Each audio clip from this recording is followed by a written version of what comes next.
बिजली और पेट्रोल महंगे तो मुल्क दिवालिया हो सकता है। मरियम नवाज ने मुल्क में महंगाई की वजह पीटीआई और IMF का मुआहिदा करार दे दिया। वाज़ेह कर दिया कि जिनके घरों से असलहा मिला उनके खिलाफ पर्चे होंगे। शहीद कांस्टेबल की बेवा को घर फराहम करने, बच्चों को तालीमी अखराजात बर्दाश्त करने का ऐलान। वज़ीर आला पंजाब का कांस्टेबल को शहीद करने वालों को कैफिरे किरदार तक पहुंचाने का अज़्म।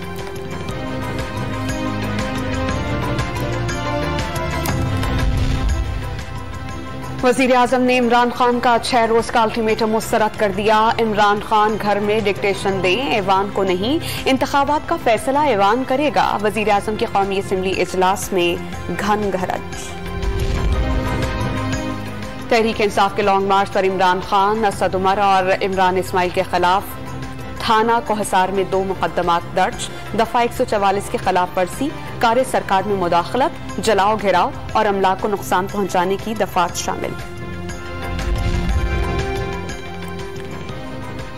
कौमी असम्बली में आम इंतखाबात के दौरान EVM के इस्तेमाल और ओवरसीज पाकिस्तानियों को वोट का हक देने से मुताल्लिक साबिका हुकूमत की तरामीम खत्म। कौमी एहतसाब ऑर्डिनेंस 1999 में तरमीम का बिल मंजूर कर लिया गया।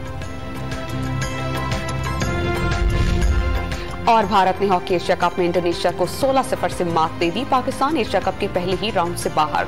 हॉकी वर्ल्ड कप 2023 में रसाई से महरूम।